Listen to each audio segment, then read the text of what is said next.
is also well built, this gray area which you see. But some of the banks, if they want to continue with their core trade processing system, they can still.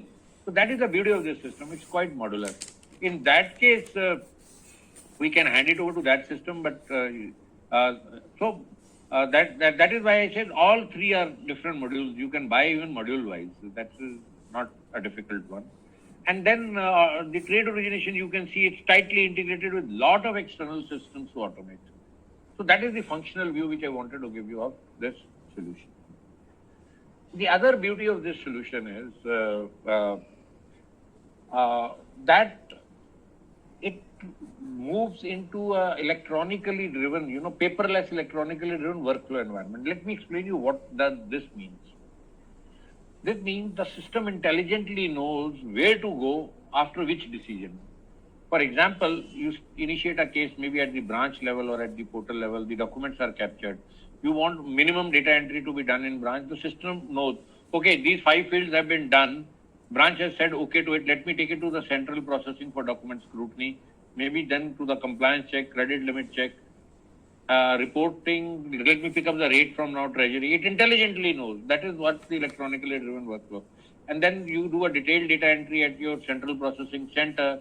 Once the decision and approvals have been given, it will update your core banking and as well as hand over the SWIFT to the gateway for releasing the SWIFT and intimate branch RM client. It's just one process I have depicted over here.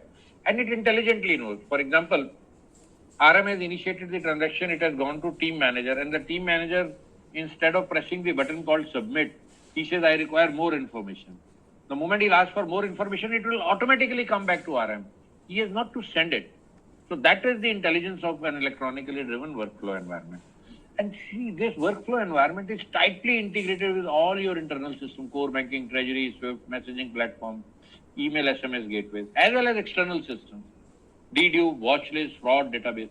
So I'll tell you, most of these packaged applications also have a small workflow environment, but that is not a true workflow environment. What we are telling you is, when we'll show you the capability of a workflow environment, that will not be even 20% of what we are showing you over here. It's a very, very advanced electronically driven workflow environment because that is bread and butter, and that is the platform on which the whole solution is residing. So we first created this and then created the solution, not the opposite. We created the solution and did not build the workflow. So it's just, I'm just giving you the genesis to tell you that how core or how granular the system is.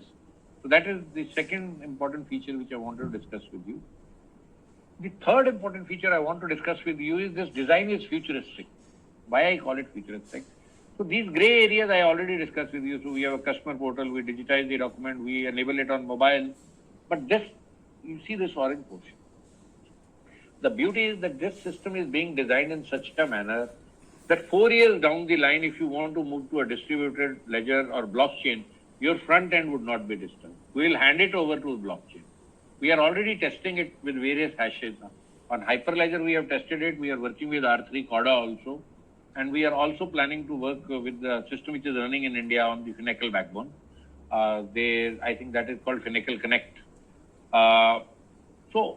And maybe in 6 months or 1 year down the line, if you are moving your supply chain finance, we will be ready. So supply chain finances hashes, we are already creating on the blockchain in the background. So that is why I call this design to be futuristic, because I think a true blockchain or a true DLT in trade finance may take 3-4 years to come, because you have to change a lot of ICC regulations. SWIFT has to a lot of major role to play. Smart contracts have to be generated. So maybe point-to-point blockchain between banks may run it, but if I want to see it at a global level, there is still a long time to go for the same. But what I am saying is the design is being kept into the mind while designing, that tomorrow if you have to move, this is not getting disturbed. So that is why I say it's a futuristic design which will be ready to move to a DLT. Okay, I would not spend transaction workflow, but let me tell you how in a fast manner. So for example, I'm looking at a remittance transaction. So it can originate on a web, branch, walk-in, mobile portal. Moment it is done, the document data is extracted from the documents are scanned. If there is a bulk upload, we can do. And then it runs through, we validate the extracted data.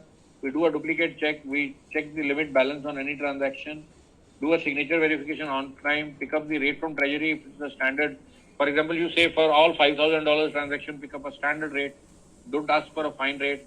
Heavy transaction, move to the relationship manager to negotiate a fine rate between treasury and customer, input the fine rate. So all those, and then check the document completeness. And then if central team wants to enrich the document through AML check, sanction screening, and these steps can be, these are not hard coded. You can bring some steps on first side, some you can move to the second side. Do a compliance and a regulatory side, and once you have enriched the whole checking you have done, then you can sort out your business rule validations, ICC, SWIFT, ICP, regulatory validation. If there is an exception, we'll run a child workflow to do exception handling or a deviation approval, automated charge calculation, and automated treasury deal booking, or pick up the treasury deal number also, and then you can finalize, verification completeness. And a lot of them is straight through. Although I am showing you very granular step by step, and final document will raise the discrepancy, and then SWIFT verification and final approval. And the transmission of the SWIFT is done. Transaction gets posted to the core system. We generate the ID back, bring it to ourselves to be sure that the transaction has been generated.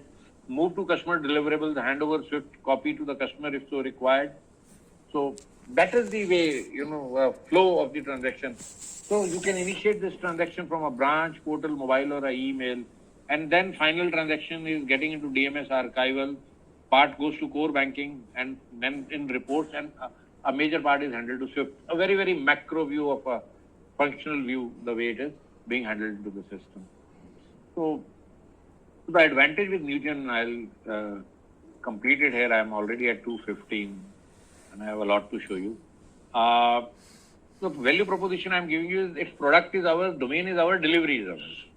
So the dependence on external agencies is practically zero. So that is the value proposition. We bring all the three.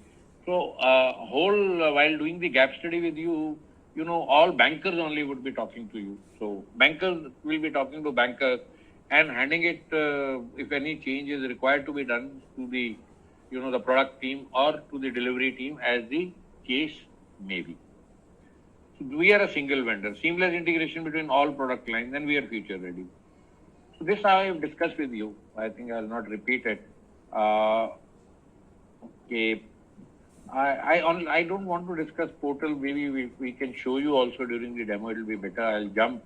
Only area I may not able to show you today was the data extraction. So I just wanted to cover that through screen. Satya, before you go on, can I ask another question, please? Sure. Do you have Islamic functionality here? Correct. We have Islamic functionality. A part of Islamic, if we have not set it up today, we will show you. No, Mr. Sethi, we will show a glimpse. We will show a glimpse of Islamic. Glimpse of today. Oh, okay. Yeah. Good. So we'll show you the complete one full Islamic transaction today, if possible. Let me see. But just to answer to your question, yes, we do support Islamic. Okay. Okay. So on the automated data extraction and validation, so I just wanted to cover this because I may not be able to show you today in the demo. So what happens is, once we have captured and classified the document, we can auto-classify. For example, if the customer is uploading invoice under bill of exchange or bill of exchange under invoice, I'll surely tell him you are uploading documents wrongly. So that auto check we can perform on the portal also. And once we have extracted the data, then we run the data validation and run all the business rules on them. And then based on, data validations, if there are deviations, exceptions, and then we'll run it into the workflow so that those deviations are either to be cleared and to be processed, or if the transaction has to be rejected. So that is, the flow I wanted to show you. So the trade documents were captured, classified, extracted, validated, and then moved into the process. So that is, let me see if I can have screenshots. Yes. So here you see on the left-hand side, I think this is a bill of lading. We have picked up a shipping bill. So here, this was the document which was scanned, and then we extracted the whole data on the right-hand side. And out of extraction, I have started checking the UCP, DCs and regulatory things on every field.